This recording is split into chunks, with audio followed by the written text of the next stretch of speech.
प्यारे बच्चों, आपने क्लिक किया है आपका प्यारा सा चैनल फिजिक्स या, जहां पर आपको रेगुलर फिजिक्स की नए नए टॉपिक पर नई नई वीडियोस देखने को मिलती हैं।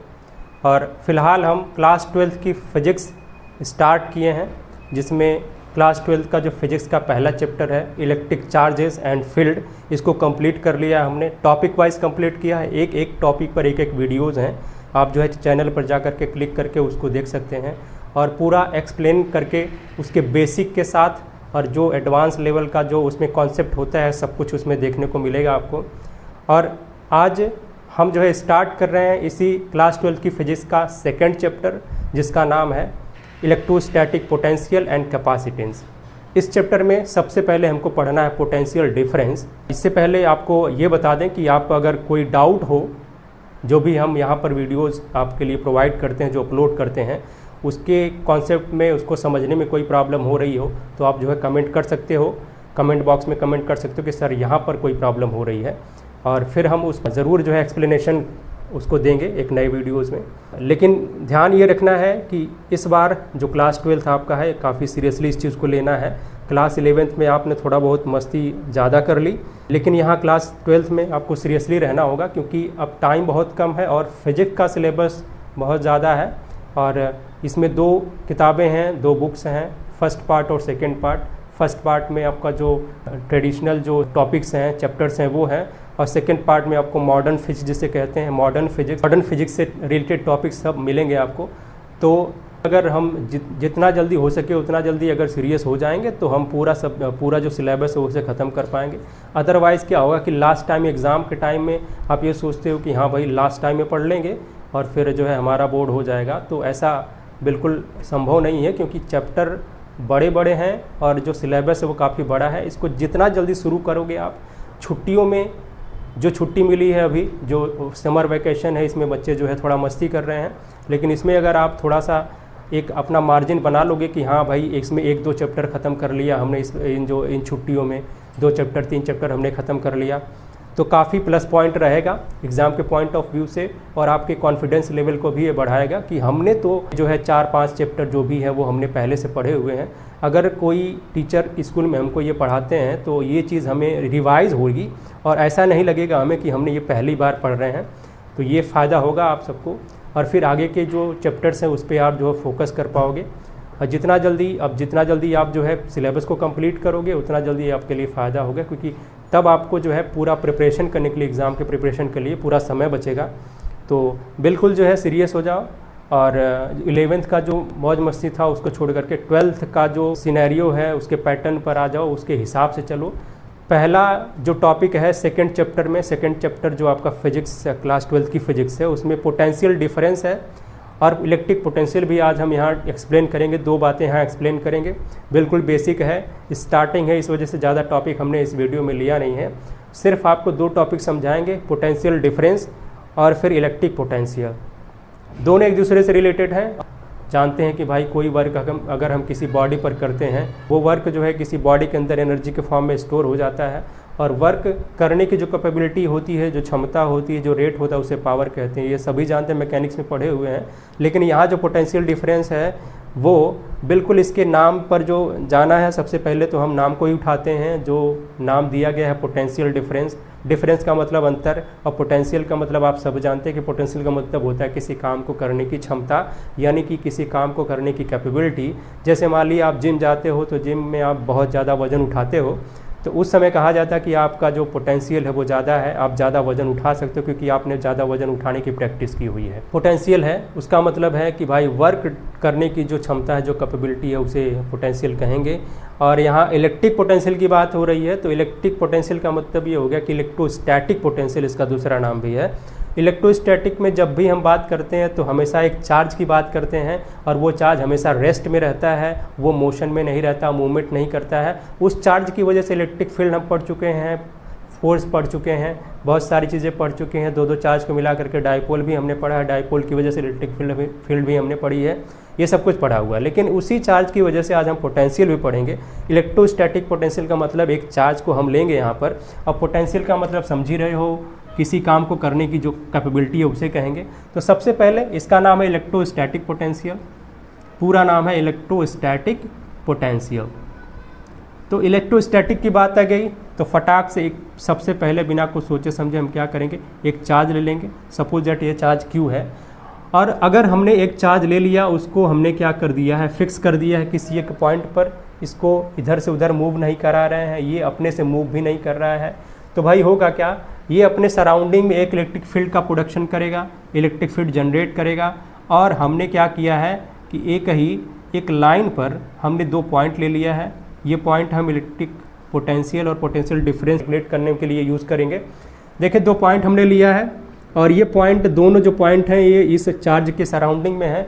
ये जो चार्ज है वो इलेक्ट्रिक फील्ड प्रोड्यूस करेगा, और ये जो चार्ज है इसको कहेंगे सोर्स चार्ज। क्यों ऐसा क्यों कह रहे हैं, क्योंकि यही जो चार्ज है वो इलेक्ट्रिक फील्ड का सोर्स है। ये जो चार्ज है वो इलेक्ट्रिक फील्ड का सोर्स है, यहीं से इलेक्ट्रिक फील्ड प्रोड्यूस हो रही है। इस पॉइंट पर भी कुछ इलेक्ट्रिक फील्ड होगी, इस पॉइंट ए पर भी कोई इलेक्ट्रिक फील्ड होगी, कुछ ना कुछ इलेक्ट्रिक फील्ड होगी। अब जो यहाँ पोटेंशियल की बात है, हमने बताया कि भाई यहाँ पर वर्क का कॉन्सेप्ट आएगा। पोटेंशियल डिफरेंस है, इसे हम रिप्रेजेंट करेंगे VAB। मतलब पोटेंशियल डिफरेंस का मतलब कि क्या हुआ, कोई चार्ज है और उस चार्ज की वजह से इलेक्ट्रिक फील्ड है, तो उस इलेक्ट्रिक फील्ड के अंदर 2 पॉइंट हैं, उन दोनों पॉइंट के बीच में जो पोटेंशियल है उनका अंतर, उनका डिफरेंस कहा जाएगा पोटेंशियल डिफरेंस। तो देखें A से B तक हम क्या कर रहे हैं कि एक चार्ज हमारे पास है Q0, और ये भी पॉजिटिव नेचर का है। इस चार्ज को यहाँ से मूव कराते हुए हम पॉइंट B तक लेकर के आ रहे हैं, और फिर पूछा जा रहा है कि कितना काम करना पड़ा है हमें। काम क्यों करना पड़ेगा भाई, क्योंकि ये भी पॉजिटिव नेचर का है और ये टेस्ट चार्ज भी अपना पॉजिटिव नेचर का है। अगर हमने इसको A पॉइंट पर रखा है, ये वाला चार्ज इस पर फोर्स लगाएगा बाहर की तरफ। क्यों, क्योंकि रिपल्सिव फोर्स लगेगा, दोनों लाइक चार्जेज हैं तो रिपल्सिव फोर्स लगाएगा ये। और ये चार्ज, इसका मैग्नीट्यूड बड़ा है, ये जो सोर्स चार्ज है इसका मैग्नीट्यूड बड़ा है, इस वजह से ये छोटा सा जो चार्ज है उसको ये धक्का मारेगा, इधर की तरफ धक्का मारेगा, इसे यहाँ से भगाने की कोशिश करेगा। अब हम इस चार्ज को पॉइंट A से B तक लेकर के आएंगे, और जो भी काम हमें करना पड़ेगा उसी की हेल्प से हम पोटेंशियल डिफरेंस यहाँ पर कैलकुलेट करेंगे। देखें इस चार्ज को, जो टेस्ट चार्ज, इसको टेस्ट चार्ज भी कहेंगे। क्यों, क्योंकि हम यहाँ पर सिर्फ ये जो पोटेंशियल डिफरेंस है उसको पता करने के लिए, उसको टेस्ट करने के लिए यहाँ पर लाए हुए हैं, इसको टेस्ट चार्ज कहेंगे। और ध्यान ये देना है इस केस में, 2 बातें आपको ध्यान रखनी है कि ये जो Q0 है ये बहुत ही ज़्यादा स्मॉल होना चाहिए, वेरी स्मॉल होना चाहिए, इतना छोटा होना चाहिए कि ये जो इलेक्ट्रिक फील्ड है ये सोर्स चार्ज की, उसको ये डिस्टर्ब ना करे। ठीक है। दूसरी बात ये है कि जब भी हम इस टेस्ट चार्ज को पॉइंट A से B तक लेकर के आ रहे हैं तो इतना ही फोर्स लगाएं इस पर कि जितना ये जो सोर्स चार्ज है इस टेस्ट चार्ज पर फोर्स लगा रहा है, रिपल्सिव नेचर वाला फोर्स लगा रहा है, उतना ही फोर्स लगाना है, उससे ज़्यादा फोर्स नहीं लगाना। उससे ज़्यादा फोर्स लगाएंगे तो होगा क्या कि इसके अंदर जो है इस प्लस जो Q0 चार्ज है इसके अंदर एक्सेलरेशन प्रोड्यूस हो जाएगा। तो फिर हमें क्या करना है, ये जो फोर्स लगाना है, force to be applied just equal to the repulsive force. जो रिपल्सिव फोर्स लग रहा है उसके जस्ट बराबर ही फोर्स लगाना होगा, उससे ज़्यादा नहीं लगाना होगा। अदरवाइज क्या होगा, इस Q0 चार्ज में एक्सेलरेशन आ जाएगा और फिर ये पूरा सिस्टम हमारा ख़त्म हो जाएगा। जो डेफिनेशन हम यहाँ से प्रोड्यूस करने की कोशिश कर रहे हैं वो गड़बड़ हो जाएगा। जो चाह रहे हैं हम यहाँ से कि मिले, कि पोटेंशियल डिफरेंस का जो है डेफिनेशन मिले, वो गड़बड़ हो जाएगा, वो हम नहीं कर पाएंगे। 2 बातें आपको अज्यूम करनी है। ये क्या है, अजूमशंस हैं। इस चीज़ को हम क्या करेंगे, अजूम करके ही चलेंगे, तभी हम डेफिनेशन तक पहुँच पाएंगे। हमें क्या करना है, इस Q0 चार्ज को पॉइंट A से B तक लेकर के जाना है। इस पॉइंट A से और B तक की जो पोटेंशियल डिफरेंस है उसे रिप्रेजेंट करेंगे AB से, और हमेशा सबसे पहले फाइनल पॉइंट लेते हैं। फाइनल पॉइंट अपना B है और उसके बाद इनिशियल पॉइंट A है। उसके बाद हमने कहा कि भाई जो काम किया जाता है, इस पर जो काम किया जा रहा है, हमको पॉइंट A से B तक लेकर के जाने में जो काम करना पड़ रहा है इस रिपल्सिव फोर्स के अगेंस्ट में, उसे ही पोटेंशियल डिफरेंस कहेंगे। तो वर्क डन लिख लेंगे, अपान में जो ये टेस्ट चार्ज है उसको डिवाइड करेंगे। तो work done per unit charge, ये अपना पोटेंशियल डिफरेंस होगा। पोटेंशियल डिफरेंस इसे कहेंगे।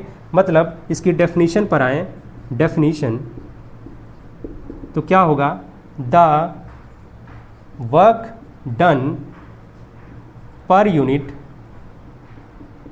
चार्ज टू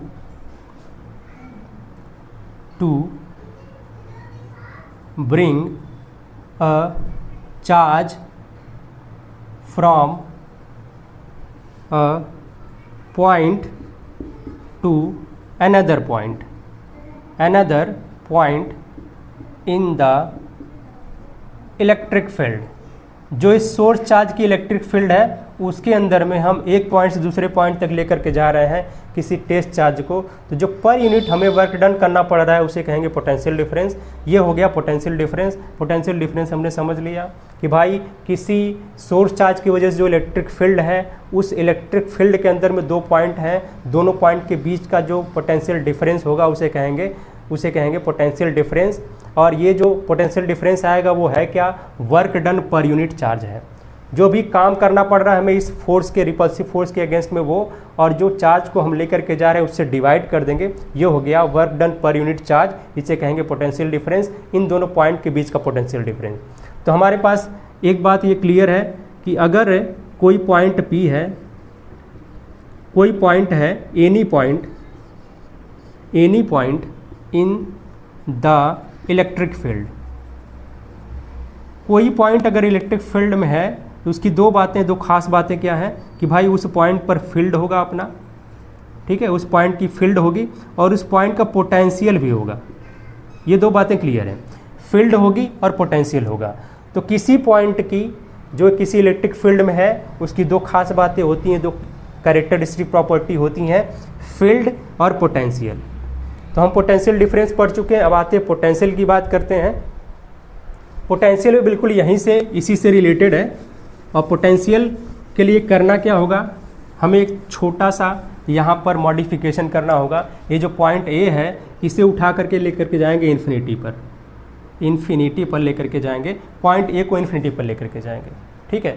यानी कि हम क्या कर रहे हैं भाई, अब हम पोटेंशियल की बात कर रहे हैं। पोटेंशियल जिसे इलेक्ट्रिक पोटेंशियल या फिर इलेक्ट्रोस्टैटिक पोटेंशियल कह सकते हैं, इलेक्ट्रिक पोटेंशियल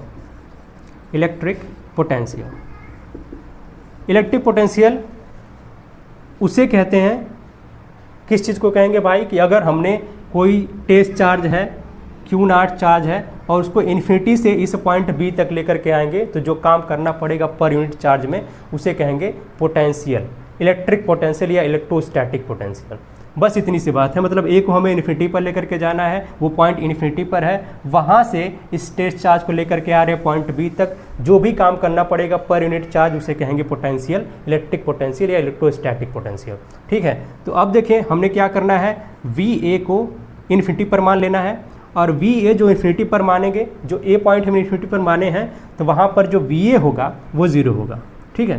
क्योंकि किसी पॉइंट सोर्स चार्ज से बहुत ज़्यादा दूरी पर अगर हम पोटेंशियल की बात करें तो उसे 0 माना जाता है। इन्फिनिटी पर ये जो पोटेंशियल होगा इस सोर्स चार्ज की वजह से वो 0 होगा, तो VA जो है यहाँ पर 0 हो जाएगा। तो इसी जो ये इक्वेशन है इसी में VA = 0 रखेंगे तो VAB जो है, अब ये जो VA है VB है यही बचेगा और माइनस VA की जगह पर 0 रख लेंगे यहाँ पर, इस चीज़ पर इक्वल क्या लिखेंगे, W लिखेंगे और Q0 लिखेंगे।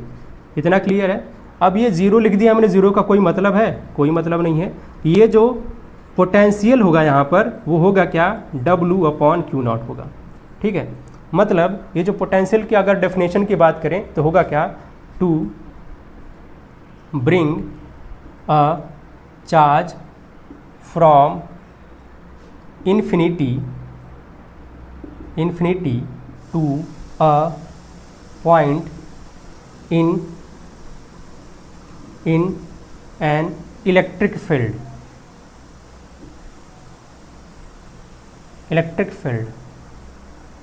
मतलब क्या है कि भाई यहाँ पर जो काम करना पड़ेगा, the work done to bring a charge, ऐसा वर्क डन जो किसी चार्ज को, किसी टेस्ट चार्ज को कहाँ से, इन्फिनिटी से लेकर के आ रहे हैं किसी एक पॉइंट पर जो इलेक्ट्रिक फील्ड के अंदर में है। तो जो काम करना पड़ रहा है पर यूनिट, वर्क डन जो होगा पर यूनिट चार्ज लिखेंगे, work done per unit charge पर यूनिट चार्ज पर जो वर्क डन करना पड़ रहा है किसी टेस्ट चार्ज को इन्फिनिटी से किसी एक पॉइंट पर लेकर के आने में, उसे कहेंगे पोटेंशियल। तो यहाँ पर ये पोटेंशियल हो गया। अब जरा इसकी यूनिट की बात करते हैं। चाहे पोटेंशियल हो, चाहे पोटेंशियल डिफरेंस हो, पोटेंशियल और पोटेंशियल, इसको जो यूनिट होगी वो सेम ही होगी, क्योंकि हर जगह क्या है, दोनों जगह W/Q0 है। W जो है उसकी यूनिट होती है जूल, और ये जो Q0 है उसकी यूनिट क्या होती है भाई, कूलाम होती है, कूलाम। जूल को हम कैपिटल J से रिप्रेजेंट करते हैं, कूलाम को कैपिटल C से रिप्रेजेंट करते हैं। ये हो गया अपना यूनिट जूल पर कूलाम। इसे दूसरे तरीके से भी लिख सकते हैं, जूल और फिर कूलाम के ऊपर -1 लगा दें। इसके अगर हम डायमेंशंस की बात करेंगे, डायमेंशन चाहे पोटेंशियल डिफरेंस हो चाहे पोटेंशियल हो, डायमेंशंस जो होंगे, तो इस पोटेंशियल डिफरेंस का डायमेंशन क्या होगा। डायमेंशन के लिए फिर यही फार्मूला यूज़ करेंगे। एक बात यहाँ पर ध्यान रखने वाली है, ये जो जूल पर कूलाम है इसको हम वोल्ट भी कहते हैं, ठीक है, इसको वोल्ट कहते हैं। डायमेंशन की बात करें, ऊपर वर्क है, वर्क का डायमेंशन होता है ml² T-2, इसको बड़े से ब्रैकेट में लिखते हैं डायमेंशन के लिए। नीचे क्या है, चार्ज है। चार्ज अपना फंडामेंटल यूनिट है नहीं, इसको पहले फंडामेंटल यूनिट में कन्वर्ट करेंगे। हमें पता है कि Q=IT होता है, और ये चार्ज यहाँ पर इस करंट से रिलेट हो जाता है, और चार्ज जो है करंट से रिलेट होगा, और करंट अपनी क्या है, फंडामेंटल फिजिकल यूनिट है। और इस I को A से रिप्रेजेंट करते हैं, A से A इसका सिंबल होता है, और ये टाइम है, T होता है इसका सिंबल। तो AT हो जाएगा अपना कूलाम, यानी कि चार्ज के लिए AT हो जाएगा डायमेंशन। अब ज़रा इसको काट पीट लेते हैं, ml² हो जाएगा, और फिर T⁻³ हो जाएगा, क्योंकि यहाँ पर -2 पहले से है और नीचे T से डिवाइड किया तो -3 हो जाएगा, और A के ऊपर -1 लग जाएगा। ये इसका डायमेंशन हो गया। इस पोटेंशियल डिफरेंस की बात करें या फिर इलेक्ट्रिक पोटेंशियल की बात करें या इलेक्ट्रोस्टैटिक पोटेंशियल की बात करें, ये इसका डायमेंशन हो जाएगा। फर्स्ट क्लास था ये, हमने जो है बिल्कुल बेसिक समझाया कि ये जो दूसरा चैप्टर है इलेक्ट्रोस्टैटिक पोटेंशियल एंड कैपेसिटेंस, इसमें पहला टॉपिक था पोटेंशियल डिफरेंस जानना ज़रूरी है और इलेक्ट्रिक पोटेंशियल के बारे में जानना ज़रूरी था। तो हमने ये दोनों चीज़ें बिल्कुल बारीकी से समझाई। आई होप कि आप सबको ये बिल्कुल अच्छे से समझ में आया होगा। अगर फिर भी कोई डाउट हो तो आप कमेंट बॉक्स में इसको जो है बता सकते हो कि आपको क्या डाउट है, कहाँ किस पॉइंट पर डाउट है, और हम इस चीज़ को ज़रूर जो है एक्सप्लेन करेंगे। नेक्स्ट वीडियो में ज़रूर इस डाउट को क्लियर करेंगे। कुछ क्वेश्चन देखते हैं इससे रिलेटेड, इसी पोटेंशियल डिफरेंस से रिलेटेड। देखा जाए, कभी कभी ये पूछता है कि भाई अगर कहीं पर इलेक्ट्रिक फील्ड ज़ीरो है, तो बताइए आपकी जो पोटेंशियल डिफरेंस है या पोटेंशियल है उसके बारे में क्या ख्याल है। मतलब क्या ये भी ज़ीरो होगा। इसको मिटा देते हैं। अगर कहीं पर इलेक्ट्रिक फील्ड ज़ीरो है, पूछता है कि भाई बताइए कि क्या इलेक्ट्रिक पोटेंशियल भी ज़ीरो होगा वहाँ पर, या फिर कुछ वैल्यू उसकी आएगी, क्या कांस्टेंट होगा या फिर वैरी करेगा डिस्टेंस के हिसाब से, ये बताना है। तो इन दोनों के बीच में एक रिलेशन होता है। क्या रिलेशन होता है कि जो अपना इलेक्ट्रिक फील्ड है वो -dV/dr होता है। ये माइनस ऑफ पोटेंशियल ग्रेडियंट के बराबर होता है। अब अगर E ज़ीरो हो जाए, ठीक है, तो E को ज़ीरो लिख दिया भाई हमने। अच्छा, ज़रा इसको हम थोड़ा सा उल्टा कर देते हैं, dV/dr कर देते हैं, और ये E जो है उसको इधर साइड लिखते हैं, लिख दिया। अब क्या करें, अगर E को ज़ीरो कर देना है तो ज़ीरो लिख देते हैं, बराबर में ज़ीरो कर देते हैं, और यहाँ पर dV होगा, माइनस लगा सकते हैं यहीं पर, और उसके बाद ज़ीरो के बाद ये dr जो है यहीं मल्टीप्लाई कर देते हैं, क्रॉस मल्टीप्लाई। और क्या करते हैं भाई, क्योंकि ये हमने डेरिवेटिव के फॉर्म में लिखा है तो इसको क्या करें, इंटीग्रेट कर दें, इसको भी इंटीग्रेट कर दें। इसको इंटीग्रेट करेंगे तो v आएगा, और यहाँ पर जब जीरो को इंटीग्रेट करेंगे तो एक कांस्टेंट वैल्यू आएगी। क्या आएगा, कांस्टेंट वैल्यू आएगी, एक कांस्टेंट आएगा, कुछ भी हो सकता है कांस्टेंट, ये वैल्यू आएगी। तो हमने ये देखा कि अगर इलेक्ट्रिक फील्ड ज़ीरो है, कहीं पर इलेक्ट्रिक फील्ड ज़ीरो है तो वहाँ पोटेंशियल ज़ीरो नहीं होता, उसकी कुछ वैल्यू आती है, कुछ कांस्टेंट वैल्यू आती है। ये चीज़ देखें, पोटेंशियल और इलेक्ट्रिक फील्ड के रिलेशन से हमें ये जानकारी हो पाई कि भाई इलेक्ट्रिक पोटेंशियल जो है ज़ीरो नहीं होगा, उसकी कांस्टेंट वैल्यू आएगी, इलेक्ट्रिक फील्ड भरे ज़ीरो हो जाए। अब एक क्वेश्चन आपके लिए छोड़ रहे हैं हम, ठीक है। क्वेश्चन है कि अगर इफ़ पोटेंशियल डिफरेंस अगर ज़ीरो है तो फिर ये बताना है कि इलेक्ट्रिक फील्ड के बारे में क्या ख्याल है, क्या ये भी ज़ीरो होगा।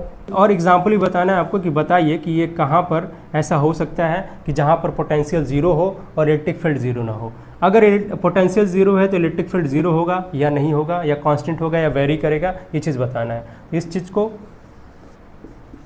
आप जो है कमेंट बॉक्स में हमको बताइए कि इसका आंसर क्या होगा, कि अगर कहीं पर पोटेंशियल डिफरेंस ज़ीरो है तो इलेक्ट्रिक फील्ड की वैल्यू क्या होगी, क्या वो कांस्टेंट होगी, क्या वो भी इलेक्ट्रिक फील्ड भी ज़ीरो हो जाएगी, ऐसा हो सकता है क्या, और कहाँ पर ये पॉसिबल है, ये चीज़ बताना है। और देखते हैं कितने बच्चों का सही आता है आंसर जो है।